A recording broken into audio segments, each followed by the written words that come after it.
kembali lagi di channel saya. Dan saya akan mereview komik Ace chapter 2. Oke, chapter satunya sudah pernah saya review dulu. Langsung saja. Oh iya, sebelum ini saya mohon maaf dulu kalau video ini berisik karena samping rumah saya sedang pindahan. Oke, langsung saja.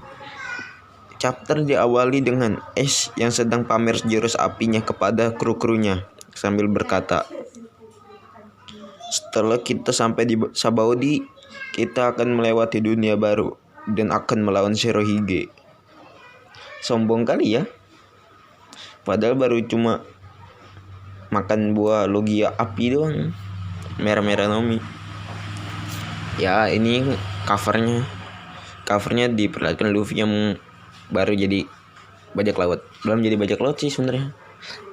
Mau sedang nyari kru. Oke, langsung aja. Setelah sampai di Sabaody, Ace langsung loncat dan berkeliling.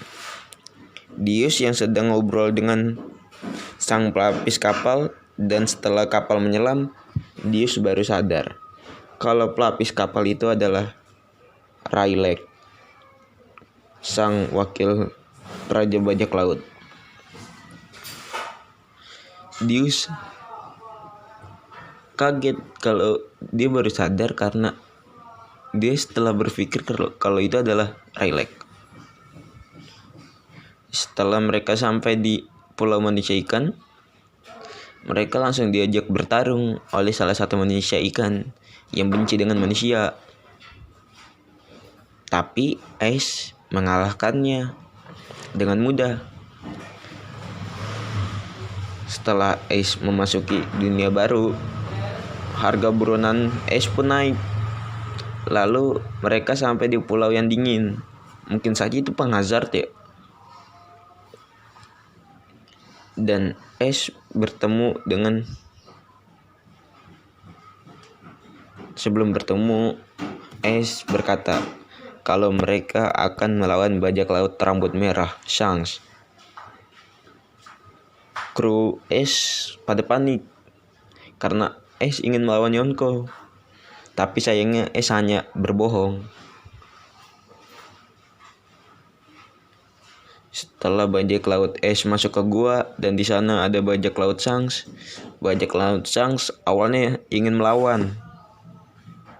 Tapi setelah mendengar Ace mengucapkan nama Luffy, Shanks pun langsung berbaik hati dan menyiapkan acara untuk berpesta. Dan karena Shanks telah menyelamatkan Luffy, dan tentunya Shanks bertemu dengan kakak Luffy yaitu Ace. Setelah itu Ace berlayar lagi dan tiba di salah satu pulau, dan tiba-tiba ada sebuah air kencang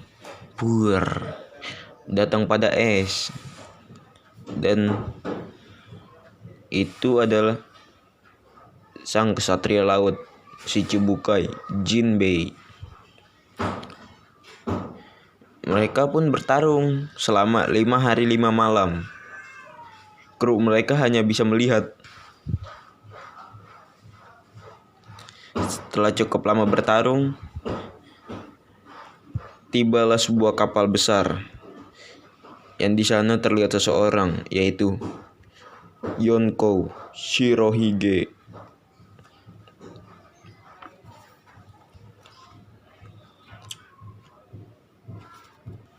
Ace yang kelelahan berniat ingin mengalahkan Shirohige.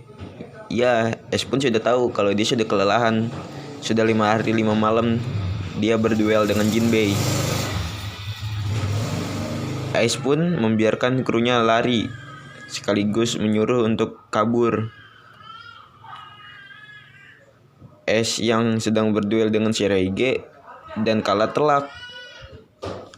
Kru bajak laut Ace pun lari, tapi dijegat oleh si nyolot yaitu Teach, dan yang lainnya dibuat babak belur lalu pingsan.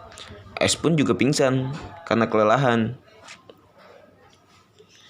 Ketika sadar, Ash sudah ada di sebuah kapal dan melihat bayang-bayang ayahnya, yaitu Roger, di langit malam. Oke, segini saja untuk chapter kali ini. Kapan ya chapter 3-nya ya? Jangan lupa like, share, comment, and subscribe. Sampai jumpa. Dadah.